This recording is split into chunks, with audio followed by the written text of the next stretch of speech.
The hospital I work for has strange things occurring regularly. By Sleeping Mongoose, Part 3.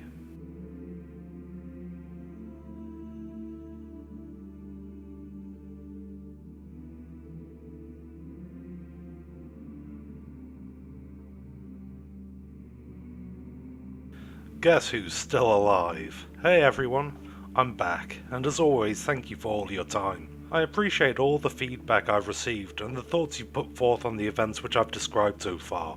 As we've already established, something strange is going on at the hospital I work for. After the night of the meningitis outbreak, I took an extended leave. I'm not even going to try to act like a tough guy, I'm legitimately freaked out. Before anyone worries, I'm not going to be abandoning my investigation of the hospital. I just need a break to get my courage back. As I have mentioned before, the turnover rate at that place is insane. I can totally understand why too. So when I asked my boss for some time off, he agreed. I'm assuming with the fear of me quitting in mind. My loan repayments for med school were still looming overhead though. I desperately needed a way to make cash until I went back to work. My boss helped me out big time. With my background in the medical field and my work record, Bill suggested I looked into becoming a community first responder. He vouched for me, and after a week of long afternoons in a boring class I got my certification. I was officially on the low end of the paramedic food chain. I wasn't allowed to do much. I wasn't given a siren for my car, I couldn't speed, and I couldn't administer any kind of drugs. What I could do was help with breathing treatments, perform CPR, the Heimlich, and deal with minor trauma. I could also use a defibrillator. It wasn't the most glamorous of jobs, and I probably wasn't going to be on the front page for saving any lives, but it was easy and paid, and most importantly, it got me out of the hospital. After taking a solid week to do nothing, I turned on the radio to begin my first shift on call. The whole of the day was uneventful and I never heard a sound. Shady Pines isn't that much of a booming city, and the population's mostly old. Aside from the occasional fall or cardiac event, I wasn't expecting to see much. That stayed true, at least until my third night. I'd arrived at the scene of a few calls before. Most of them were just formalities. I wasn't qualified to do much, so I mostly just sat there and comforted those in need, while the ambulance was on the way. I remember one specific woman said, "You really can't help me? Then why do you bother showing up?" The answer to that question was simple: money. In any case, that night I received a call concerning an older gentleman who had reportedly collapsed. His caretaker put in the call that he became non-responsive following dinner. Just like that, I left my own dinner on the table and stormed out the door to my car. It wasn't particularly pretty, and it didn't scream rescue vehicle, but it could get me from point A to point emergency. Even if the body of the white Buick was caved in from hitting a deer the year prior. I had typed the address into the cell phone GPS and started praying. This damn town had the most inconsistent reception imaginable. Before you start thinking me driving around in circles while someone is dying, relax. I drove through town persistently learning the layout of all the roads around town prior to getting in the field. The GPS was simply to make finding specific houses easier than squinting at street numbers in the dark. As expected though, the GPS failed me. I knew where Centre Street was though, from my previous excursions through town. It was dark and I couldn't see much without straining my eyes, but thankfully luck was on my side. The numbers on the mailbox that I needed were illuminated by my dull headlights. Sadly though, my luck ran out fast. The address was to an old run-down apartment complex, hidden behind the tree-lined street. The drive-in was awful. The road was littered with potholes that made Michigan roads look nice. Black ice coated most of the pavement and there was no evidence at all anything had been ploughed in weeks. I couldn't risk losing my ability to drive, so I parked my car as far to the side of the drive as possible, just in case I needed to get an ambulance. I called dispatch who told me I was looking for Building 4, Room 301. I was overjoyed at having to hike through the snow and the thought of climbing up 3 flights of stairs. As I approached the rows of identical buildings, I noticed that Building 4 clearly stood out from the rest. Although the architecture and paint jobs were the same, Building 4 was clearly far more decrepit I assumed it was merely the older of the complex's buildings. But if it was, why wasn't it named Apartment 1? In any case, I approached the door with my first aid bag in hand. With a heave I pulled the outer door open against the heavy gusts of wind. The inside of Building 4 was just as dingy as the outside. The overhead chandelier above the staircase flickered, and broken glass from previous bulbs littered the steps. Portions of the railing were bent while others entirely broken. The wooden floorboards creaked and cracked with every step. Portions of the carpet were so stained that I couldn't tell what colour the fabric was originally. The doors lining the halls of the old building were horrifying and, oddly enough, inviting. Some were ajar, others were broken, but nearly all allowed a view of the black abyss that was the occupants' rooms. My apprehension made me wonder if I should have just turned tail and ran, but as always, my curiosity pushed me forward. Out of respect for others and the possible urgency of the situation, I ignored the open doors and pressed on. I rounded the steps of the first floor and made my way up those for the second. That's when I cringed. I felt like I was being watched. But whatever was watching was close. I don't know how to explain the feeling. My eyes frantically scanned the surroundings as I tried to back myself against the wall to assure myself nothing was behind me. I stayed there for a moment until the moment subsided. With a deep breath I reminded myself of the situation at hand and pressed onward. The steps on the second floor were much worse than the first. The boards were clearly structurally unsound, and the creaks seemed to whisper. With every step, my fear grew stronger. Every time my foot hit the ground, it sounded as if there were whispers behind me. A few times the voices grew so loud, I quickly turned my head just to confirm there was nothing behind me. I let my fear consume me in the end, and sprinted my way up to room 301. To my dismay, room 301 was the only door that was closed in the seemingly abandoned complex. I tried to regain my breath and composure as I reached for the handle. As my hand neared the handle, the unseen whisperers grew more fervent. Louder and louder the voices grew, becoming seemingly more hostile and angry. When my hand finally made contact, I let out a gasp as all the other doors in the complex slammed shut immediately. I never knocked, I never asked permission. I threw that door open so hard the handle smashed straight through the drywall on the other side. I pressed the weight of my body entirely against the door once inside, as my eyes wandered wildly around my new surroundings. I was in a small hallway. I could see that a stove and table were to my right, and a bathroom door to my left. The only light that was on was a slight flickering which poorly illuminated the end of the hallway. My steps were slow as I forced myself to finally speak.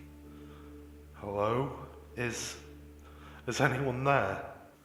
My words were met with a faint rushing sound. I approached the end of the hall and peeked around the doorway to where the light originated. An old TV sat on a small coffee table playing static. The dinosaur of a TV was just bright enough to irradiate the old leather chair facing it. I could see the top of a man's head just over the back of the chair. There was no rocking or motion of any kind. "Sir, can you hear me? I'm a first responder. I'm here to get your help." Still, there was no reply. I stepped closer when I saw the right arm of the man fall limp off the arm of the chair. It was a relief of sorts, at least he could move. I began to rush over when I heard the squish beneath my feet. The carpet was soaked in blood. I frantically made my way to the man's side before covering my face in awe. The old man was dead. I had seen the dead plenty in the morgue and in med school, but this was different. This was no skinned cadaver. This was no old man who peacefully went in his sleep. His eyes were fixed straight ahead on the TV screen. I could just barely see the reflection of the light off his irises amidst pools of blood which poured down his face. The trickles contoured the wrinkles around his mouth, right down to an eerie grin which seemed to be permanently marred on his face.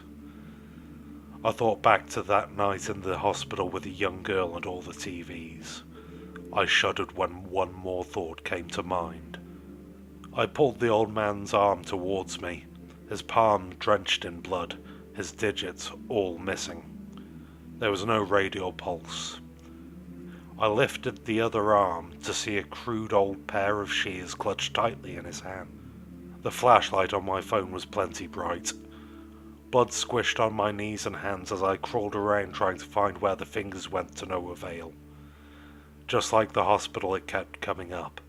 What was going on? Who was taking these fingers? Just as I was about to leave, the old man let out an exasperated series of coughs. I frantically tried to talk him down.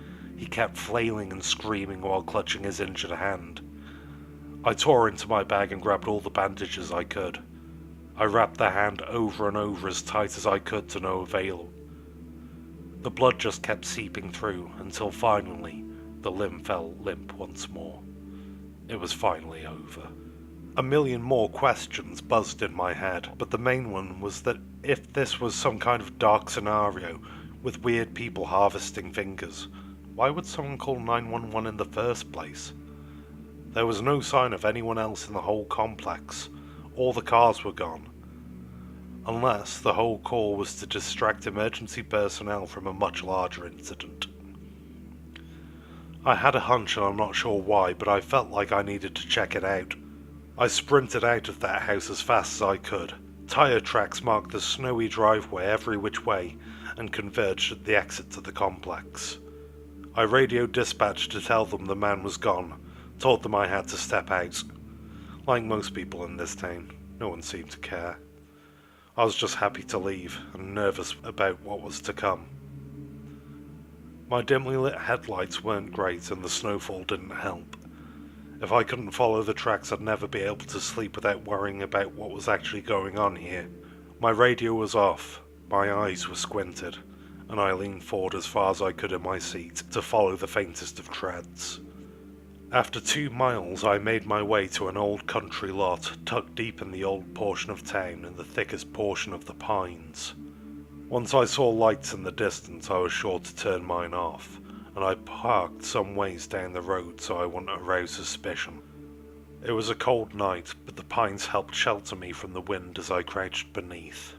The pointy branches slid over my back by the dozen as I slowly made my trek towards a fire I could see in the woods. Finally, as I reached a small clearing, I laid down behind the foliage and observed the crowd amidst the growing flame.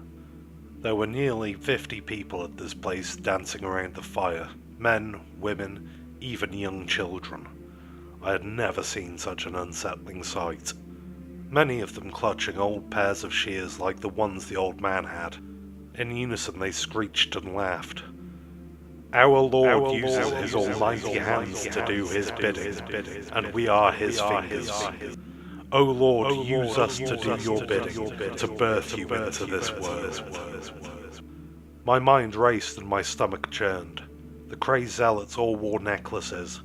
Laced around their necks were wires, threaded through dozens of human fingers. I could only watch in horror as the dancing ended and the dark congregation fell to their knees around the flame. That was when I saw him. The rude prick from the hospital, Dr. Harrison. But this time he wasn't in scrubs. He wore a black robe and strode gallantly amidst the crowd of onlookers. The followers never once raised their head. They merely muttered some type of prayer beneath their breaths to some sort of unholy beast. 2 men walked towards Dr. Harrison. Together the two dragged a young girl. The knees of her pants were tattered and portions of her shirt clearly ripped from her struggle. With every anguished cry she released, I held back more tears. What could I do?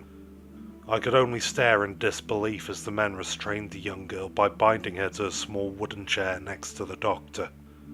Harrison raised a large goblet before chanting a few strange words. He placed the goblet beside the girl's chair and appeared to speak to her. Whatever was said had her in a daze, staring straight up into the night sky. Next, he held out his hand, and without hesitation, she presented hers. We are here today, O Powerful One, to prove our devotion. You have spoken to me, and I will not let you down. I have offered you the blood of those who are loyal to your cause, those who would offer their fingers to do your bidding. You demand the blood of the purest and youngest adult, and I offer it now. And in the future, I will present you with the youngest blood of the heathen's line." Harrison smiled as he pulled a pair of surgical scissors from his robe. He reached to the girl's hand before shouting, "We are your fingers. Guide us to do your bidding." With that, the hypnotized girl's right hand was flayed, the digits forcibly amputated, taken by the crazed doctor. The blood drained from the wound down into the goblet below. Harrison fell to his knees with his head down, and together the whole congregation began to pray in some unknown tongue. The snow fell harder that moment than any I had ever experienced. I didn't shiver from the cold, though. I laid there on the ground in awe with my hands over my mouth, wishing that my breath wasn't visible and that my cries weren't audible. In shock, I briefly seemed to slip out of consciousness. Maybe I just repressed it. Who knows? When I finally came to or snapped out of my stupor, I noticed a crow had swooped down onto the congregation. They were still chanting with their heads down. The crow landed on one. To my surprise, the cultist didn't flinch. He just kept on chanting. I watched on in confusion as the scavenger hopped from person to person with the same result, as it searched for the source of the stench of death. Eventually, the creature began pecking at the necklaces about the people's necks, and yet they still chanted. A million thoughts came into my head, but the main one was to hit the road as fast as I could. My conscience screamed at me about the young girl who had just been mutilated, though. Despite all my fear, I knew I had to at least try to see if I could save her. If the crow was any indication, maybe I could. With serious apprehension, I brought myself to my feet and approached the tree line. I waved my hands while jumping up and down, but still no response. Finally, the true test. If I was wrong, I could at least have a decent head start to my car from here. If I was right, I may have a chance to save that girl. "Hey, assholes, wake up!" I screamed as loud as I could. The vulgar display echoed through the trees, even scaring off the crow. That was good enough for me. I'd take my chances. I sprinted around the tree line toward the rear of the fire. I made my way past the flames behind the girl, who stared to the sky while an alarming amount of blood poured from her. Next to the goblet on the ground was an array of other tools like saws and scalpels, no doubt for previous victims. I didn't trust my precision with a handsaw, but I knew just how sharp a true surgical scalpel was.